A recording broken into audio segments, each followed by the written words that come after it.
देख रेख करता रहे, है ना।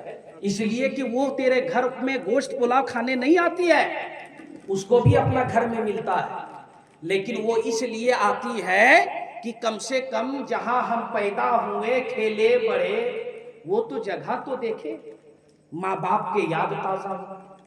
अजीजाने गिरामी, इसलिए बेटे को चाहिए कि अपने बहन की इज्जत करे, और क्योंकि माँ बाप का मकाम बहुत बड़ा बहुत बड़ा बहुत, इसलिए मेरे दोस्तों एक बात बता दूं माँ बाप के बारे, वाकया नहीं, अगर कोई इंसान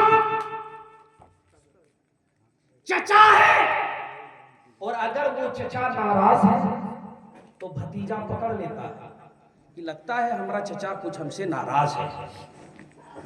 अगर भतीजा नाराज है तो चचा पकड़ लेते हैं कि मेरा भतीजा नाराज है। बहन नाराज है, भाई पकड़ लेता है मेरी बहन नाराज है। अगर बहन भाई को देखती है, अगर भाई नाराज है तो बहन पकड़ लेती है, अगर बेटा नाराज है तो बाप पकड़ लेता है, बाप नाराज है तो बेटा पकड़ लेता है। अज़ीज़ाने गिरामी, मैं पूछना चाहता हूँ, इतनी बड़ी मकाम की बात है, लेकिन ये नाराजगी चचा भतीजे से, भतीजा चचा से, कोई जमीन के विवाद में नाराज है, लेकिन ये नाराजगी चलती आ रही है, नाराज चलती आ रही है, लेकिन ये तो पता चल जाता है।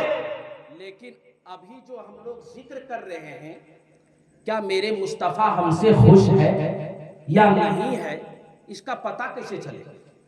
मेरा रब मुझसे खुश है या नाराज है, ये पता कैसे चलेगा?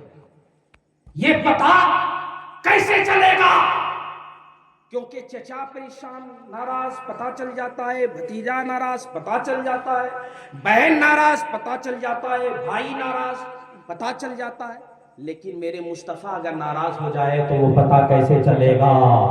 तो जानते हो मेरा मुस्तफा, मेरे मुस्तफा फरमाते हैं कि सुन, तुम जब काम करने के लिए ड्यूटी निकलो, जब काम करने के लिए घर से बाहर जाओ, और जब बाहर से तुम घर आना तो आने के बाद अपनी मां का चेहरा देखना। सुनो पहले गौर से, कौन बना मेहमान का बात जिसे, अरे भाई समझो तो पहले, अगर नारा लगाने ही से सब जन्नती हो जाता, रात भर हम बैठे रहते।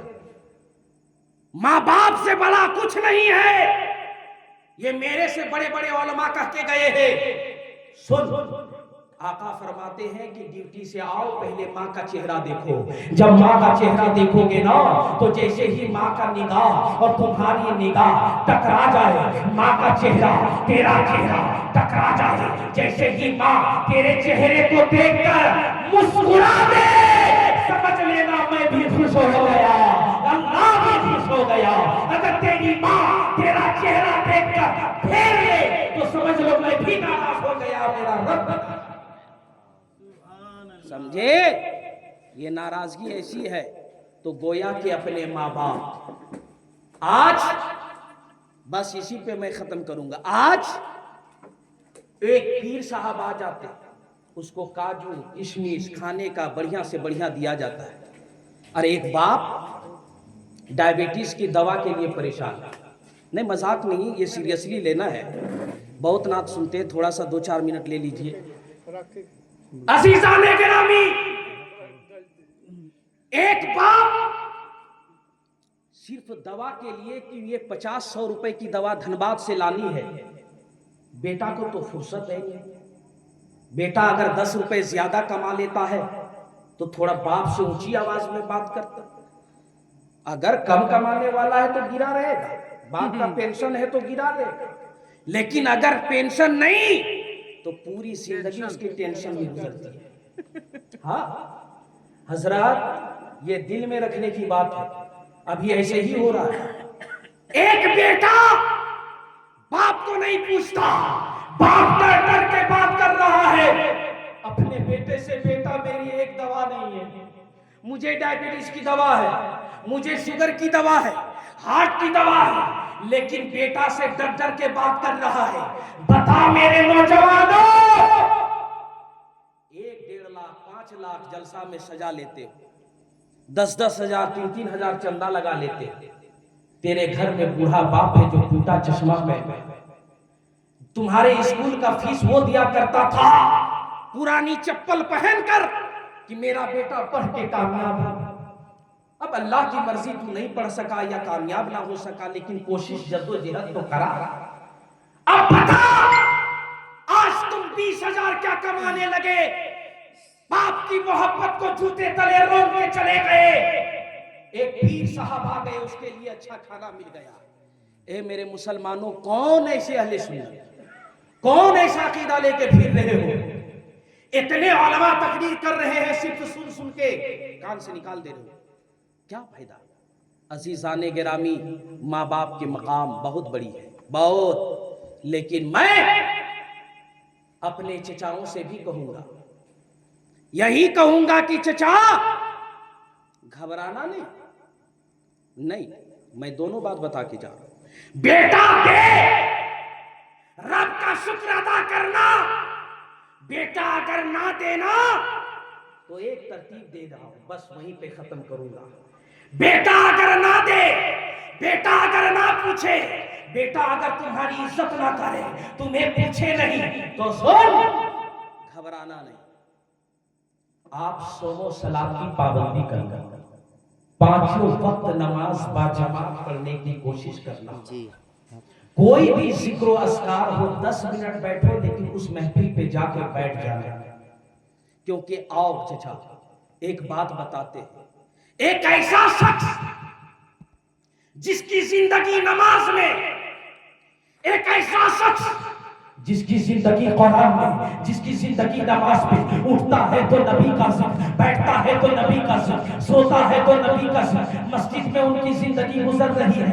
लेकिन ऐसा हुआ, इमामों के सोहबत में रहना, इमाम के साथ बैठना, नमाज पढ़ना, रोजा रखना, ज़कात देना, गरीबों को देखना, इतने बड़े चाहने वाले, इतने बड़े चाहने वाले, ऐसा हो गया उसका नाम इमाम बुसैरी रहमतुल्लाह अलैह है। सुन, इमाम बुसैरी रहमतुल्लाह अलैह को फालेज की बीमारी हो गई, आधा शरीर बेकार हो गया। फालेज की बीमारी हो गई, हवा मार दिया, आधा शरीर बेकार। वो क्या करते थे? नमाज पढ़ते थे, रोजा रखते थे, गरीबों को देते थे, विवाहों को साथ देते थे, नबी का जिक्र हर दम सुबह उठते बैठते इमाम बुसैरी। लेकिन फालेज की बीमारी, 12 साल तक खटिया में रहे। कितने साल? इमाम बुसैरी रहमतुल्लाह अलैह 12 साल खटिया में रहे। अब जब खटिया में रहे, 2 बेटों ने उठाया बाप को, डॉक्टर इलाज करना शुरू। डॉक्टरों ने इलाज करना शुरू किया, करते करते थक गए। डॉक्टर ने बेटे को बुलाया, इधर आ बाबा ना। हाँ डॉक्टर साहब, तेरा बाप कुछ दिन बचेगा, घर ले जाओ, कुछ खिला पिलाओ रखो। बेटों ने उठाया, लेके घर चला आया, खटिए पे सुला दिया। दोनों भाई आपस में बात कर रहे हैं, भैया अब्बा हुजूर को तो डॉक्टर ने जवाब दे दिया, अब कहाँ ले चलोगे, कौन हॉस्पिटल पे लेके चलोगे, कौन डॉक्टर से दिखाओगे, कौन हकीम से दिखाओगे, कौन तबीब से दिखाओगे? डॉक्टरों ने जवाब दे दिया, अब भाई जान क्या करेंगे? बाप कहता है, बेटा तेरी आवाज आ रही है मेरे तक, यहाँ सुनो। जो बाहर में दोनों बेटा डिस्कस कर रहा था ना, बाप बाप होता है जी। बाप ने कहा, बेटा इधर आ। बेटा गया, क्या क्या लोग डिस्कस कर रहे हैं? अब्बा हुजूर डॉक्टर ने आपको जवाब दे दिया है, हम लोग सोच रहे हैं कहाँ लेके चले, परेशान है। अब चचा जान, मैं तमाम हुज्जाज से भी कहूंगा, तमाम आशिकीन से भी कहूंगा।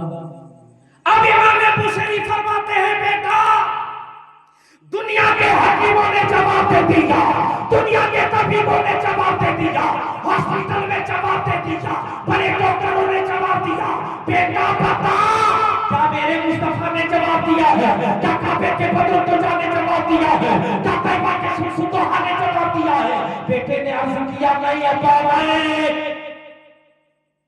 उस वक्त कब कितना आशिक था वो। कहा बेटा आप एक लोटा पानी लाओ। देखिए खटिया में फालेज की बीमारी है। आज हम लोग सिर्फ नमाज के लिए कितनी काहिली या सुस्ती। गौर करो, बेटा लोटा में पानी लेके आ जाओ। लोटा में पानी लेके बेटा आ गया। बाप ने कहा बेटा मुझे वजू करवाओ। सुनो, मुझे वजू करवाओ। इमाम बूसैरी रहमतुल्लाह अलैह को वजू करवाया गया। अब वजू करवाने के बाद इमाम बूसैरी कहते हैं बेटा अब हमको किबला के रुख बैठाओ। किबले के रुख टेक लगा ऐसे करें। किबला के रुख बैठाया गया। जैसे ही किबला के रुख बैठाया गया बेटे को कहा तुम लोग बाहर जाओ। देखिए इश्क कैसा होता है, अकीदा कितना पुख्ता है। बेटा तुम लोग बाहर जाओ। चले गए। इमाम बूसैरी अकेले रूम में। अब वहां कसीदा बुर्दा शरीफ पढ़ रहे हैं मौला या सल्ली व सल्लिम दाइमन अबदा पढ़ रहे हैं। अब कसीदा पढ़ते आंख लग गई। ख्वाब में मेरे मुस्तफा तशरीफ ले आते हैं। बोलो ना बोलो, नींद तो नहीं आ रही है ना। आका का नाम सुनकर नींद आवे। अरे सोना है तो कब्र में जिंदगी भर। अभी कुछ दिन के लिए अगर जागे हो तो नबी के जिक्र के लिए आंख खुली रखो। ऐसा हुआ मेरे दोस्तों। ख्वाब में मेरे मुस्तफा तशरीफ लाते। ऐ बूसैरी उठ जा, उठ जा। बोलो बोलो बोलो सुभान अल्लाह। उठ जा। जैसे कहा गया इमाम बूसैरी फरमाते हैं आका मैं कैसे उठूं, फालेज की बीमारी है, आधा शरीर बेकार है, 12 साल से खटिया में है। आका फरमाते हैं ये कोई और नहीं कहता, तेरा मुस्तफा कह रहा है उठ जा। ऐसे कहना था कि इमाम बूसैरी खड़े हो जाते हैं। जैसे ही खड़े हो जाते हैं मेरे मुस्तफा अपनी काली कमली लेते हैं, उसको हटा देते हैं और कहते हैं मौला या सल्ली व सल्लिम दाइमन अबदा कसीदा बुर्दा शरीफ पढ़। अब कसीदा बुर्दा शरीफ इमाम बूसैरी खड़े होकर पढ़ने लगे। मुअज्जिन ने कहा अस्सलातु खैरुम मिनन नौम।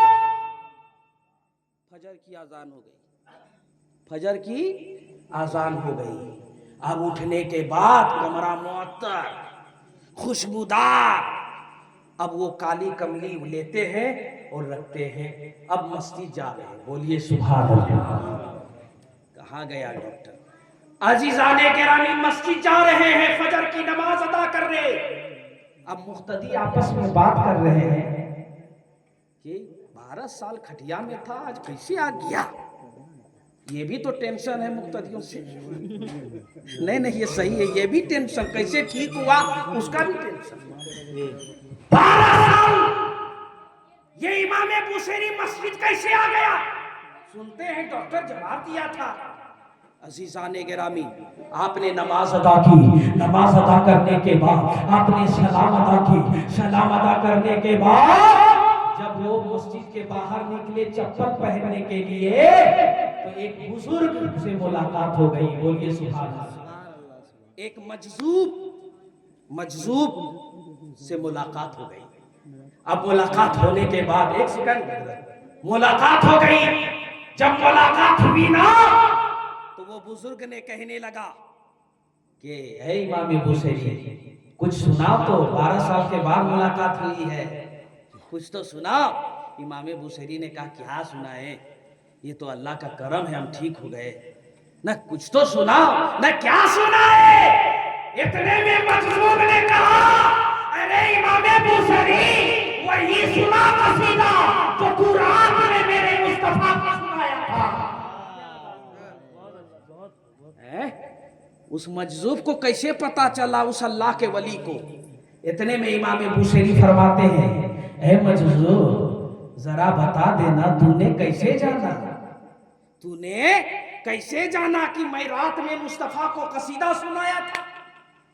इतने में कहते हैं कि जब नबी तेरे पास गए, उस वक्त उसमें फरिश्तों की जमात थी, उस पे औलियाए कामिलीन की जमात थी, उस औलियाए कामिलीन में से मैं भी था।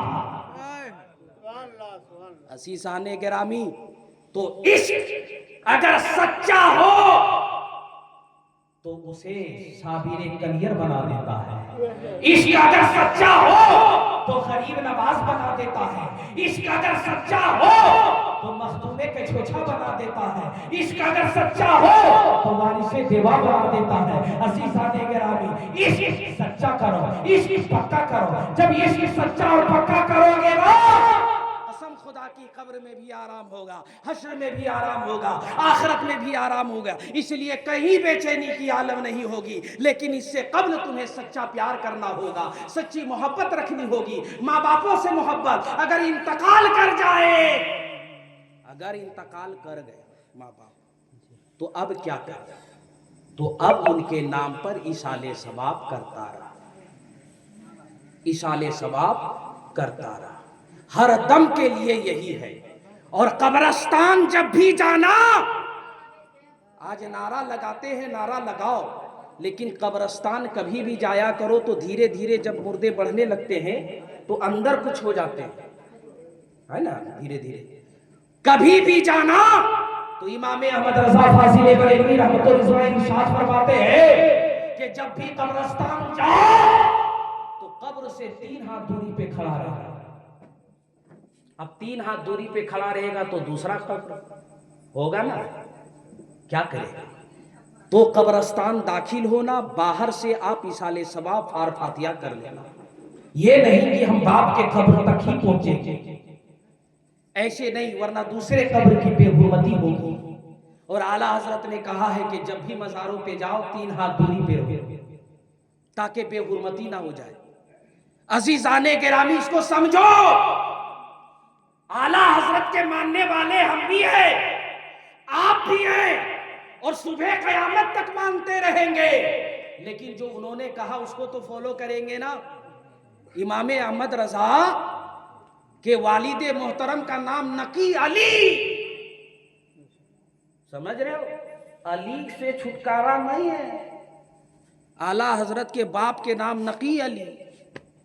आप पंजतने पाक से मिल ही के रहना होगा, बगैर अली के माफ नहीं है। जब आला हजरत के वालिदे मोहतरम का नाम नकी अली है तो जानते हो अली वो अली है जो हर वक्त आपको अली अली करना होगा, ताकि कब्र में भी आराम हो, हश्र में भी आराम हो। अज़ीज़ाने गिरामी, लेकिन ये चीज ज़हन नशी कर ले कि कभी भी अपने आप को मायूस ना करना। इंतकाल अगर कोई कर जाए, मायूसी की बात नहीं है, घर में खैर बरकत होती है, लेकिन इसाले सवाब करते रहना। और सबसे बड़ा कारो खैर एक ही चीज है कि 5 लाख 1.5 लाख जो खर्चा करते हैं वो मस्जिद में आप पैसा को मस्जिद में पैसा लगा दे। इसलिए जब तक वो मस्जिद कायम रहे, वो पंखा रहे, वहाँ बच्चा पढ़ते रहे, आपको इसाले सवाब वहाँ से मिलता है।